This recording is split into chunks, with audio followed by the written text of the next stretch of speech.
तो यार आज के इस वीडियो में हम लोग करने वाले हैं packet crafting and manipulation with hping 3। और इस वीडियो में हम लोग क्या करने वाले हैं आप लोग इंट्रोडक्शन में समझ ही गए होंगे, तो सीधा हम लोग मैदान में उतरते हैं, सीधा प्रैक्टिकल करते हैं। ठीक है, sudo su लिखते हैं एंड sudo su एंड यहाँ पर हम लोग अपना पासवर्ड डालते हैं एंड इसको क्लियर करते हैं। hping 3 लिखते हैं एंड इसका हेल्प ओपन करते हैं। ठीक है, तो कोई भी प्रोग्राम जो नया है आपके लिए यूज़ करने के लिए आप लोग हेल्प का यूज़ कर सकते हो, जिससे कि आपको थोड़ा सा क्लियर हो जाए कि कोई प्रोग्राम कर क्या रहा है। ठीक है, बाकी इसको आप लोग पढ़ सकते हो, समझ सकते हो और आगे इसका यूज़ कर सकते हो। ठीक है, बाकी इस वीडियो में हम कुछ पैरामीटर्स का यूज़ करेंगे, आप लोग देखना, हम समझा देंगे आपको। ठीक है, तो सबसे पहले हम लोग यहाँ पर सिन मैसेज को अपने टारगेट सिस्टम पे सेंड करके देखते हैं। तो मैसेज को, किसी भी मैसेज को सेंड करने के लिए हम लोग क्या कर सकते हैं, हम लोग अलग अलग पैरामीटर्स का यूज करते हैं। अब ये पैरामीटर जितना भी हम लोग यूज करेंगे ये सब आपको हेल्प में मिल जाएगा, और अगर किसी के बारे में आपको नहीं समझ आता है तो आप लोग मैनुअल देख सकते हैं, बाकी हम यहाँ पे हैं समझाने के लिए। ठीक है, यहाँ पे हम लोग -s का यूज करेंगे, -S फॉर सिन फ्लैग। ठीक है, यहाँ पर आप लोग ऊपर में थोड़ा अगर हम जाएं तो यहाँ पे आप लोग देख सकते हो -s सेट सिंग फ्लैग। मतलब इससे क्या होगा कि हम लोग सिन मैसेज सेंड कर रहे हैं अपने टारगेट को। बाकी यहाँ पर -p है पोर्ट के लिए, पोर्ट यहाँ पे 80 ले लेते हैं HTTP के लिए। और यहाँ पर हमारे पास कोई टारगेट है नहीं तो अपने लोकल होस्ट को ही अपना टारगेट मान लेते हैं और एंटर हिट करते हैं एंड ये पैकेट सेंड करना स्टार्ट कर देगा। अब ठीक है, इसको यहीं पे रोकते हैं। ठीक है, टोटल यहाँ पर 7 पैकेट्स भेजा गया है। यहाँ पे आप लोग सीक्वेंस नंबर आप लोग देख सकते हैं।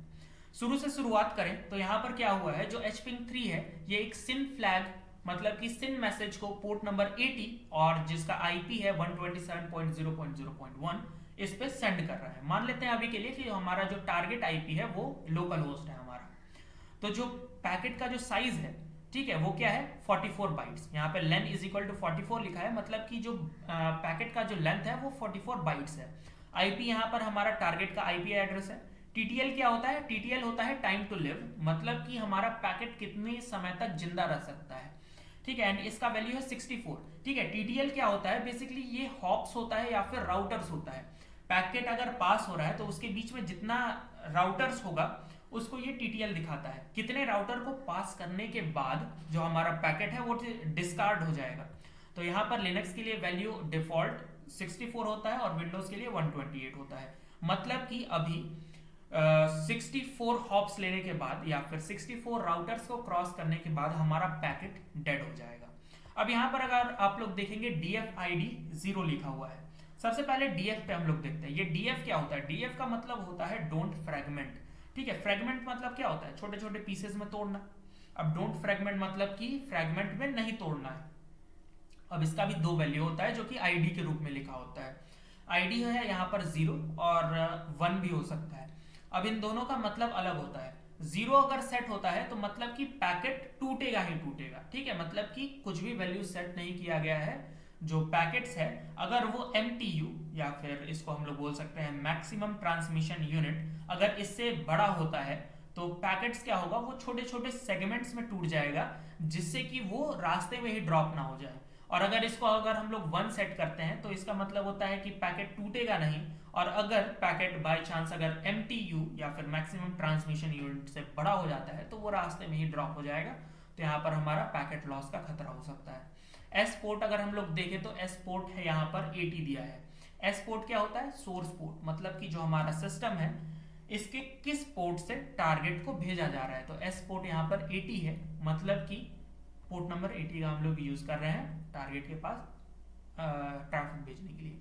फ्लैग्स है यहाँ पर SA, मतलब कि कौन कौन सा फ्लैग है यहाँ पे यूज किया गया है, सिन एंड एक्नॉलेजमेंट फ्लैग्स का यहाँ पे यूज किया गया है। ठीक है, हैंडशेक के लिए सिन और एक्नॉलेजमेंट होता है। ठीक है, यहाँ से सिन भेजे, वहां से एक्नॉलेजमेंट आया, फिर यहाँ से सिन भेजे, तो यहाँ पे ये 3 वे हैंडशेक हो जाता है। तो ये वही चीज है। ठीक है, बाकी यहाँ पे सीक्वेंस दिया गया है कि टोटल कितने पैकेट्स भेजे गए हैं, 0 1 2 3 4 5 6 7, टोटल 8 पैकेट्स को भेजा गया है। यहाँ पर विन अगर हम लोग देखें तो ये हमारा विंडोज का साइज है। RTT क्या होता है, राउंड ट्रिप टाइम।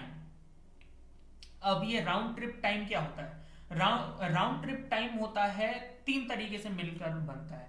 ठीक है, सेंडर से मतलब कि इस लैपटॉप से, इस कंप्यूटर से रिसीवर तक, सर्वर तक पहुंचने में कितना टाइम लगा, सर्वर के पास पैकेट को प्रोसेस करने में कितना टाइम लगा, और सर्वर के पास से वापस आने में एक्नॉलेजमेंट पैकेट सिस्टम को मिलने में कितना टाइम लगा। उन तीनों को मिलकर आरटीटी बनता है, राउंड ट्रिप टाइम बनता है, इन तीनों को मिलाकर एक्नॉलेजमेंट के रूप में। ठीक है, तो यही होता है। एंड इसका जो स्पीड दिया है ये मिली सेकेंड्स में होता है, जैसे यहाँ पर आप लोग देख सकते हो। एंड यहाँ पर अगर हम लोग देखें तो यहाँ पर टोटल 8 पैकेट्स को ट्रांसमिट किया गया है, 8 पैकेट रिसीव हुआ है, 0% पैकेट लॉस्ट। ठीक है, राउंड ट्रिप का यहाँ पे हम लोग मिनिमम, एवरेज और मैक्सिमम स्पीड देखें तो मिनिमम यहाँ पर 1.5 मिली सेकेंड है, average 3.8 millisecond and maximum 5.6 millisecond है। ठीक है, अब बाकी अगर हम लोग देखें तो आपको पता है हम लोग ICMP और TCP के साथ साथ HPing 3 से हम लोग UDP मैसेज को भी सेंड कर सकते हैं, और HPing की मदद से हम लोग पोर्ट स्कैनिंग भी कर सकते हैं। तो चलो देखते हैं पोर्ट स्कैनिंग करते कैसे। बाकी हम लोगों ने हेल्प में ऊपर देखा था -8 या फिर -, स्कैन क्या करता है, स्कैन मोड को ओपन करता है। तो हम लोग चलो स्कैन करके देखते हैं होता भी है या नहीं। ठीक है, तो यहाँ पर हम लोग UDP को स्कैन करने वाले हैं। ठीक है, तो यहाँ पे हम लोग लिखते हैं HPing 3 स्कैन, या फिर हम लोग यहाँ पर -8 भी लिख सकते हैं इसकी जगह पे, दोनों का मतलब एक ही होता है। ठीक है, यहाँ पे हम लोग पोर्ट स्पेसिफाई कर देते हैं 1 से लेकर 1023 तक, मतलब कि 1 से 1024 पोर्ट तक ये पूरा देखने वाला है। ठीक है, -A का भी हम लोग छोड़ा हटाओ, इसका यूज नहीं करते, हमारे पास कोई स्पूफ करने के लिए कोई एड्रेस भी नहीं है। बाकी अगर होता तो हम लोग इसका ऐसे ही यूज कर सकते थे -A, और यहाँ पे हम लोग कोई भी एड्रेस डाल सकते थे 127.0.0.1। ठीक है, कोई भी एड्रेस यहाँ पे हम लोग डाल सकते थे, बट यहाँ पे हमारे पास कोई अलग से एड्रेस है नहीं, तभी तो हम लोग लोकल होस्ट का यूज कर रहे हैं। ठीक है, तो अभी यूज नहीं करते हैं। फिर आता है -2 सोर्स IP के लिए। यहाँ पर अगर आप लोग देखोगे तो ऊपर आते हैं ये हमारा जो -2 है ये UDP मोड को ओपन करता है, तो इसको हम लोग यहाँ पर यूज करने वाले हैं। तो -2 से क्या होगा, UDP मोड ओपन हो जाएगा एंड यहाँ पर हम लोग अपना IP एड्रेस डाल देंगे। ठीक है, तो बेसिकली यहाँ पर हम लोग क्या कर रहे हैं, यहाँ पे हम लोग HPing 3 की मदद से UDP पोर्ट को हम लोग स्कैन करने वाले हैं। स्कैन पैरामीटर का हम लोग यहाँ पे यूज किए हैं, कौन कौन सा पोर्ट स्कैन होगा, 1 से लेकर 1023 तक। एंड यहाँ पर -2 से हम लोग स्पेसिफाई किए हैं UDP मोड को यूज करने के लिए, एंड यहाँ पर हम लोग अपना लोकल होस्ट मतलब कि टारगेट का IP एड्रेस दे दिए कि इसको भैया स्कैन कर दो।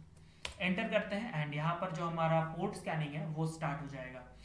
यहाँ पे आप लोग देख सकते हो पोर्ट स्कैनिंग यहाँ पर हो रहा है एंड यहाँ पर जो हमारा पोर्ट स्कैनिंग है ये रन हो चुका है एंड रिजल्ट्स देखते हैं। ठीक है, तो सारा रिप्लाई जो है वो रिसीव हो चुका है एंड नॉट रिस्पॉन्डिंग पोर्ट कौन कौन सा है भाई, तो कोई भी जो हमारा पोर्ट है इसके अंदर जो भी पोर्ट है 1 से लेकर 1023 पोर्ट तक, यहाँ तक में कोई भी पोर्ट रेस्पॉन्ड नहीं कर रहा है। रेस्पॉन्ड नहीं कर रहा है मतलब कि कोई भी पोर्ट ओपन नहीं है, सारे पोर्ट्स यहाँ पर क्लोज्ड है। ठीक है, फिर आज के लिए बस इतना ही, मिलते हैं अगले वीडियो में। अगर वीडियो अच्छा लगा हो यार तो लाइक करना, शेयर करना और चैनल को सब्सक्राइब करना मत भूलना। बाकी मिलते हैं अगले वीडियो।